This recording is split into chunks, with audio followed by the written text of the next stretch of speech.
Hello and welcome to the program, A New Edo Has Risen. I am Favor Ozua.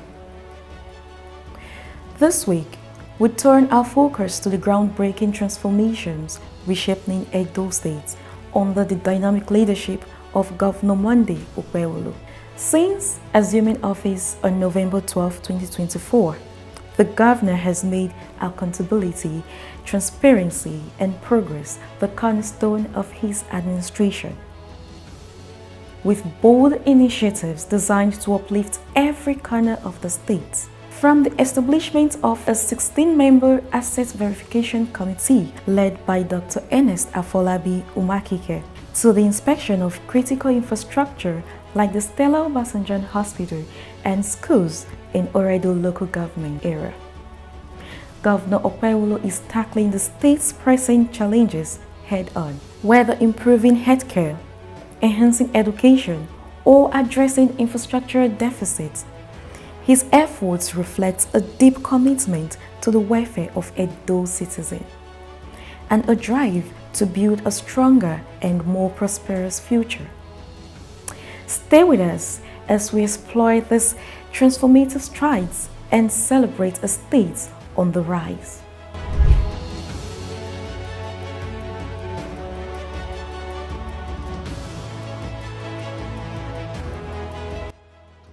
The spotlight is again on the impactful changes occurring in Edo State under the leadership of Governor Monday Okpebholo. Since assuming office on November the 12th, 2024, the governor has embarked on a mission characterized by accountability, transparency, and substantial development for the state.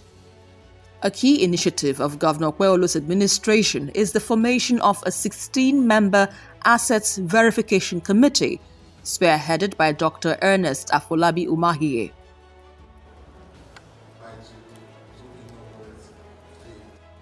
This committee is tasked with the crucial responsibility of assessing state assets status, ownership, and condition, marking a significant step in the fight against corruption and the promotion of good governance. Today we are gathered here to formally inaugurate the Edo State Asset Verification Committee, which we consider as a very timely development for this administration. Prior to my inauguration on the 12th of November 2024, I did set up the Transition Committee to collect all necessary information for seamless handover of government. That committee, which was headed by former Deputy Governor Dr. Pius Ududu, have since submitted its report. Based on the report, we have found it necessary to set up this committee to establish the true status of our asset as a state. This asset verification exercise is therefore a process that will confirm the existence, condition, location, and ownership of all assets, whether fixed or movable, tangible, and intangible assets. We are trusting this committee to do a thorough check and provide us with updates recorded of items stolen or items misplaced from the past government. I want to also assure you that this exercise is not intended to withhold anybody, but to strengthen the fight against corruption, which is part of my mandate as a governor, to ensure accountability and transparency in government. First, I want to appreciate you, Mr. Governor, for making this task easy, even as it is a very difficult one. By the persons of pedigree you have carefully selected to serve on this committee. I want to assure you that our duty is to present to you an accurate, transparent, and of course, error-free document that you see and work on as the state of affairs as at 12th of November 2024. It is our duty as a committee to get the details, to unravel those very details that will form the accurate presentation of records of assets and liabilities, financial and non-financial assets of the state government. At the time you engage in this kind of exercise, you will know whether some assets are idle. You will know the state of those assets, whether those assets are underutilized. So it's not just about dictating fraud. It equally, of course, ensures compliance regulation and financial and appropriate financial reporting. So there's a whole lot of advantage, a vaudeville of advantages that is derivable from this kind of exercise. During a recent inspection of Stella Obasanjo Hospital, Governor Okpebholo expressed deep concern over the neglect shown by previous administrations towards vital projects. That he has completed his building. Look at what I'm seeing here. Massive work is ongoing and nothing is done here. Why are we deceiving Nigerians? He pledged to address the structural deficiencies and enhance healthcare services across the state, reflecting his commitment to improving the welfare of citizens. Nothing is done here. They just paint the building and put AC so that people can think, oh, this building is completed. It's not completed. This is a sham. For me, it's not acceptable at all. Construction is ongoing. Obaseki and his PDP government commissioned it. It's unfair. There's so much work to be done, especially on the other wing. So we'll have a lot of talking to do with the contractors and the consultants, because we thought by now the work will have been almost ready. This building was actually commissioned politically by the last administration, but shockingly coming here is like an abandoned building on the other side. So I think a lot of explanations need to be done at this point. Infrastructure development is at the heart of Governor Okpebholo's vision for a better Edo State. Recently, he undertook an inspection tour of the ongoing construction of the Benin-Auchi-Abuja road, which is being managed by the federal government. This is federal road. Does it really matter? This road is in Edo State. This visit underscores the critical importance of infrastructure in enhancing the quality of life for Edo residents and road users alike. Our president promised he was going to do this road. This road has been an abandoned road. And look at what is happening here today. He has matched his words with action. Today, Ishan people, Edo people, we are all happy. We thank God for our president. We thank God for what he's doing for our people. I'm full of joy. I will continue to come here to monitor what is going on here. On behalf of our president, last time I met him, the first thing he asked me, how is that road? And I told him, sir, work is ongoing. And today, I believe wherever he is, he will see the video and the picture of what is going on here. For past 8 years, we have been suffering. Where? No road, not at least motor. There was some trailer. They will spend 2 weeks here. They will not move. At least this is a good development. Yes. We are happy about it. Yes.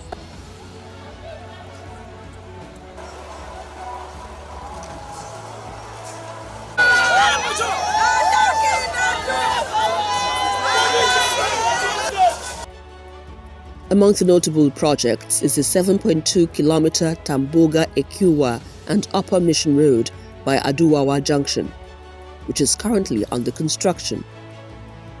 This initiative is expected to alleviate traffic congestion, improve access to the University of Benin, and its surrounding areas and foster local economic growth. The governor's commitment to monitoring these developments reflects his dedication to improving infrastructure for the benefit of the community. For years, these people have suffered. Without this road, people around this community can't move out. And this road is very important. From here, you can link up to the university. This is Tamboga. And by the time we came here last time to campaign, I saw the situation of this road and I told them that we are coming back. The hope of Edo State is back.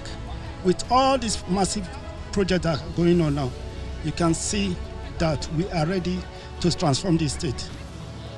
We're surprised how Monday will just enter here as a new governor, just swearing in office, begin give everybody joy. Our gratitude goes to the governor for coming to our aid.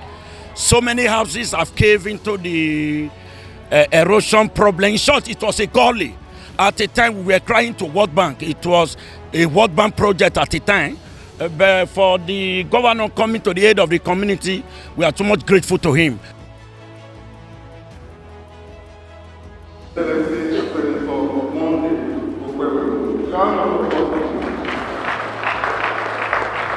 Additionally, the recent appointment of 3 new officials, including Emmanuel Okebo as Commissioner for Finance, underscores the administration's resolve to enhance governance.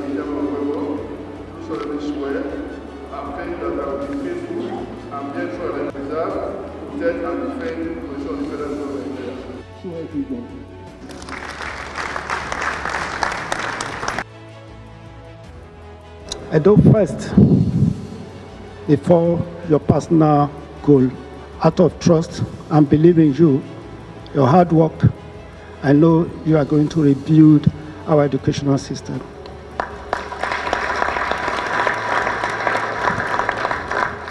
When we say New Edo is rising, this is the time to show it. For the security man, I believe in you. You have been a commissioner of police. It is time to pursue the criminals and send them out of our land.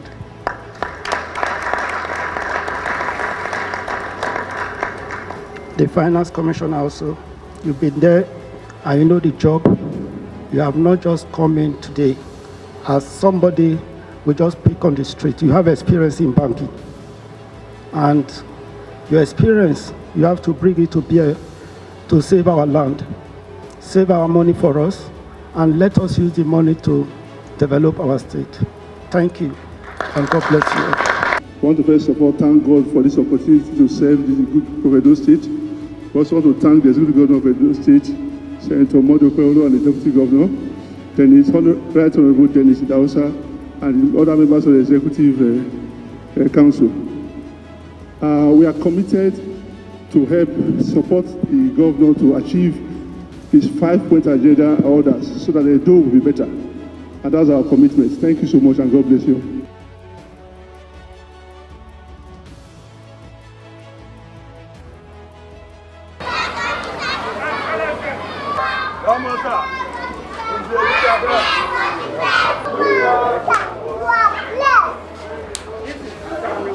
Education remains a top priority for the governor, evident from his visit to schools in the Oredo local government area, where he identified urgent needs in school facilities. I paired them, the primary 1 and 2 in one class, then primary 3 and 4 in one class, then primary 6, 1, primary 5, 1. Primary 1 and 2 do not have the same syllabus, so how do you teach them in one class? So what they do, when the teacher wants to teach for primary 1, he will carry the TC and teach primary 1. Then they share the board. So what would the students be doing while they are teaching primary 1? The primary 2 students. The other class will hold on because they are using one board. No. So how can they master it? Okay. So, you can see the sorry situation of Edo Best and our Edo schools. So we are here. We have to bring back the hope. We will first of all find this school because people are encroaching into the school. Then we are rebuilding the school, making sure that it will be habitable for our children to learn. Children are ready to learn. They are happy. They want to learn, but there is no conducive atmosphere for them to learn. We are here, we are bringing the whole back and we'll review this school.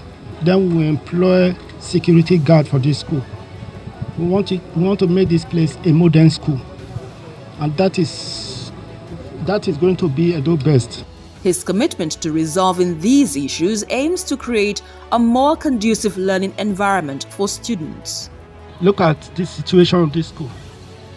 There are children here. This is Edo best. And for me, this is not acceptable. We will fix this school. First of all, two things you are going to do. This school must be fenced. And by Friday next week, I want to come here again to see that work is going on. In the next few days, you will see transformation in this school. And let me also let you know that we are going to correct the wrongs. Our job is to make sure that Edo people are happy and our children are educated. Immediately the governor inaugurated us, he gave a marching order that every Edo child must matter, and every child in any school in Edo State must have the basic infrastructure and the overall well-being of their learning process. So immediately we came here yesterday, and what we met on ground was quite appalling. This is the only government school in this community. And sadly, the Coral City, they said their building is just close to this place. But no infrastructure, no learning materials. The classrooms are not habitable. So that's why we came here, and His Excellency immediately said he was going to come here this morning, and work has to begin so that every Edo child can have access to quality education. We are happy that the governor came today to see how bad the school is, because this is a primary school I attended. It's 7 days at Edo Primary School. Thank God that he's here today, and we pray that they should spring into action so that the school can come alive again. If you look that roof now, we don't know the people they move on. So the school, even though many parents, they don't carry their children come for the school. So as they come today now, all of us, as with the chances, with the happy say, you want to call the parent for us.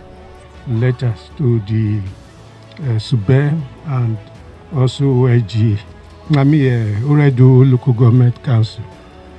As we speak, before resumption, I received a call that I should come to this school, that they are coming to make repairs, so that the community should vacate this building and make sure that they have provide the space. So the community comply. They gave a town hall so that by the time the school is rebuilt by the government, then we can come back to the permanent site. Up till now, nothing has been done. The community have been worried. Myself, I will write, visit through the SMO and all. Nothing has been done. You can see now our building, we don't have classroom, the board everywhere. So we want it to build our school for us. If you did for this for us, we'll be very, very grateful. In a decisive and unexpected move, Governor Okpewolo has abolished market unions, a strategy designed to reduce consumer costs and empower local economies. They better well. If they fit continue right, they better well. Because if they are among what they make people they run for market to concept. Like me now, grant. That's why the grant so now. For that grant in that money, when they pay for that, too much. It now, it don't over there because of tone was locked up. Because of tone, they say they don't share tone. Maybe for they keep 40, 50, or they keep 2, 3. People who want buy because plenty pass what they want buy. Come make them over there. What if they sell them for market again for this meat? Like now, who get here for fun? If we can come sell, not come for concept for markets unless they buy they need it. Buy and buy. You know if you can't call any market say you want concept, say you want your concept free. And you sell your kind of for fun direct because you want to sell for your own, they're not go green. All because of selling junior. Because I just learned that the governor has removed tickets and all the revenues. Thank you very much for that. May the God of my Almighty help you to succeed in Jesus' name. This decision illustrates his broader objectives of nurturing economic stability and fostering community development.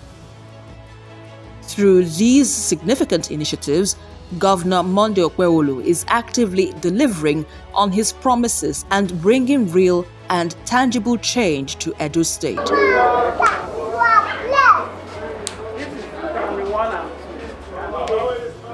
His vision is clear: to cultivate a new Edo based on accountability, robust infrastructure, and economic growth, paving the way for a brighter future for all its citizens.